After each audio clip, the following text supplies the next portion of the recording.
everyone! Kumusta kayong lahat? Today is 28 degrees, super init, pero tapos ko lang nag-bake ng ating carrot cake. Tinutusok-tusok ko siya para mag-label ba, hindi ko na kailangan i-cut. Tapos dinalawa ko na. Ano to lang siya, half ng ingredients ko. Dinaw lang baking pan na binig para hindi na ako mag-cut. So, dadalhin ko to bukas sa pamilya ni Mr. Yung mga kapatid niya magkita-kita ba. So, mag-barbecue kami sa isang kapatid ni Saki. Wala na siyang asawa, single na siya. Kamukha yun ni Saki. Anyway, so magpunta kami. Tapos yung dadalhin ko doon is paella and cake. So magawa ako ng carrot cake and chocolate cake. Tapos, kalahati dalhin ko doon. So hatiin ko ba? Hati-hati. Ang kalahating carrot cake, dalhin ko doon. Tapos kalahating chocolate cake, dalhin ko. Tapos the rest is here at home. Na-miss ko kasi yung pa-cake ko kasi ang sarap, char. Anyway, at hindi namin maubos ni Saki. So, yun ang gagawin natin, hap-hap. Magawa sana ako ng baklava with pistas. Kaya lang, hindi man tayo nakabili last time ng pillow dough. So, next time na lang yun. At paella, magdala din ako bukas. So, ibang kapatid ni Saki magdala ng drinks. Yung iba, salad, ganyan. Iba-iba yung dadalhin namin. So, sa akin, every time mag-get together kami, talaga yung dadalhin ko? Cake, ganyan. Kasi, paborito nila yung pa-cake natin. Tiramisu yan, kahit anong cakes, paborito nila. So, cake talaga yung nila sa akin, suggest ba? Cake.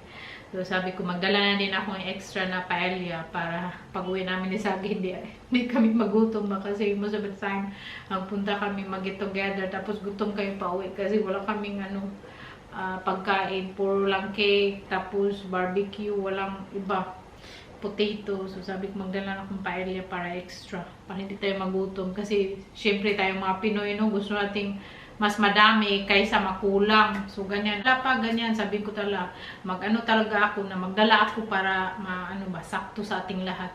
Anyway, nagtinaw kami dito. Tapos, yung supermarket, ang daming tao ba? Ang init kasi. Mas maganda supermarket kasi may aircon. Kami dito walang aircon. Grabe, hindi ako masyado nakatulog kagabi kasi sobrang init.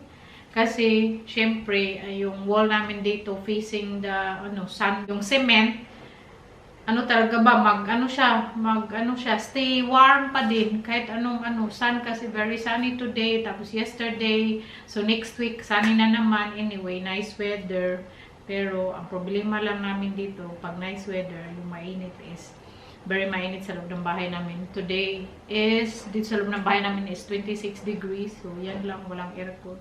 Pero lang naman, pag summer lang naman.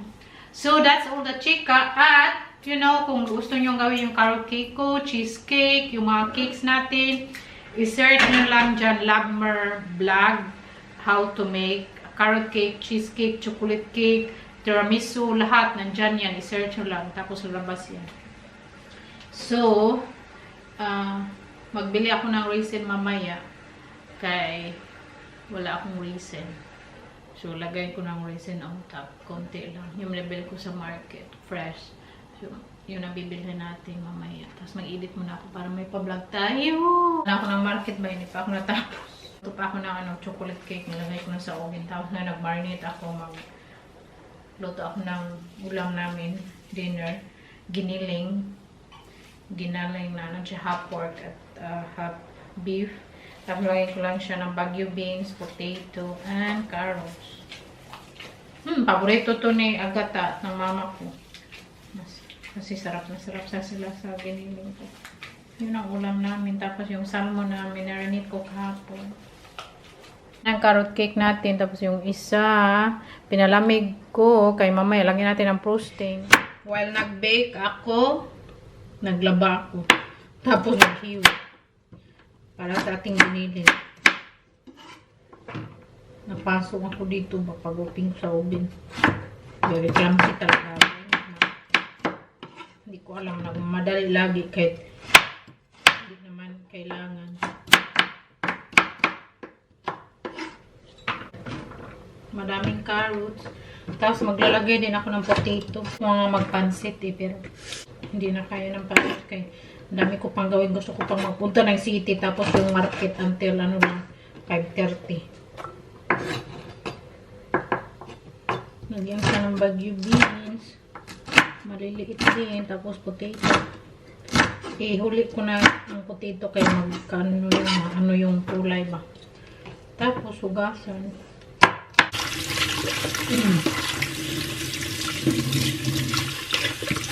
Yung ano, ginamit ko strainer pa. Si sa akin, andun siya sa city. Naglakad siya kasama yung bestie niya. Tapos na naman yung ano, yung assignment niya. Siya nagbili, pinabili ko siya ng itlog kasi nag-bake tayo. Yung mga ingredients, yung iba na hindi ko nabili nung kahapon. Siya nagbili. Tapos nilinis niya din yung food.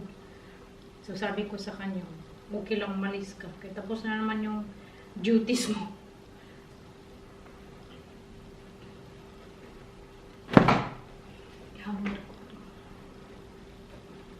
So mag-load pa ako ng isang ano sa washing machine.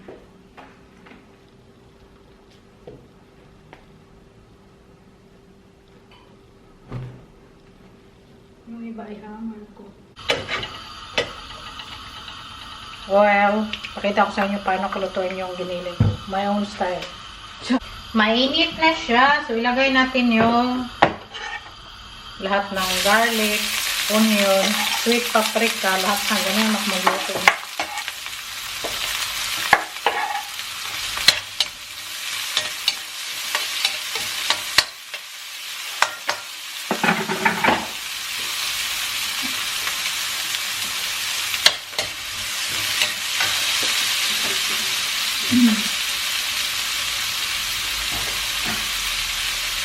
Tapos mag-add ako ng half beef cube. Half lang. Kaya minamarinate ko naman yung ating ano, ground beef.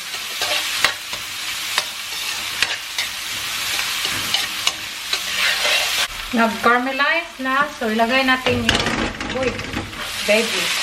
Ang daming veggies. Ang daming veggies. Kunti lang yung karne. Alam niyo ba bakit tuno na yung veggies? Kasi ayaw ko ma-overcook yung ground beef natin. Ganyan ako magluto. Sulit at oyster sauce. Kunti lang kasi may taste na yun yung ating lagay kanina. So, ganyan ako magluto. Unahin mo yung veggies kung ayaw mong ma-overcook yung meat. Kasi ground meat, madali lang yan magluto. Ating chocolate cake naluto na. Palamigin na natin. Oh. Kuha tayo ng bite. Mag-bite tayo kayong market mag-close.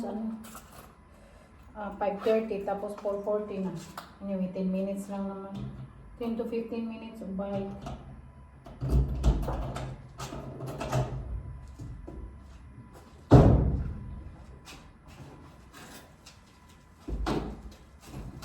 Bye! Exercise ko yung mag-bite ko eh.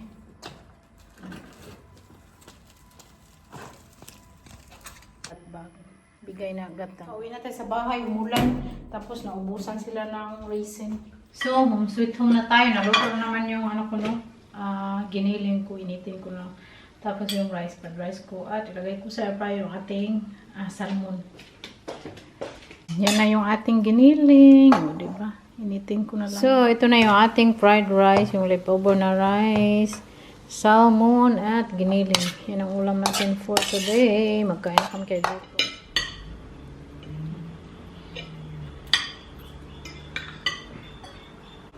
Kain. Kain. Yummy, no? Favorite food? Your favorite? Your food is always good. Ito yung chocolate cake, tapos yung carrot cake. Pareho na yung posting natin para hindi na tayo madaming trabaho gagawin.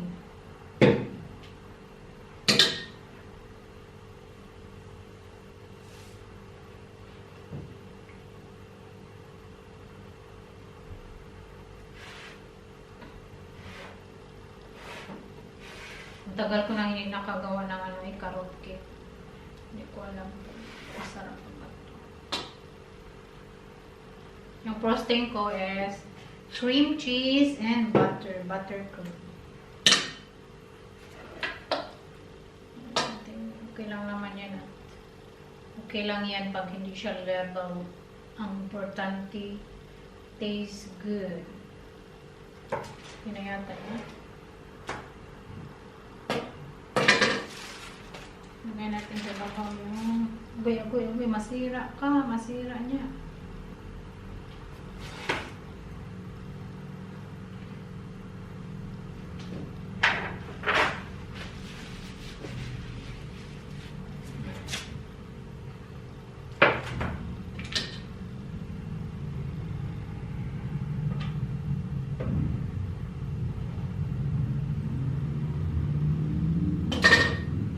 Ito yung chocolate cake natin.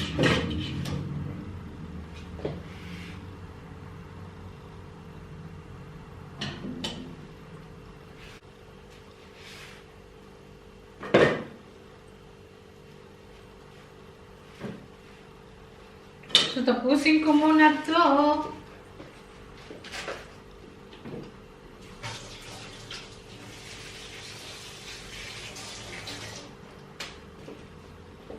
Thank you so much for watching. Love you all.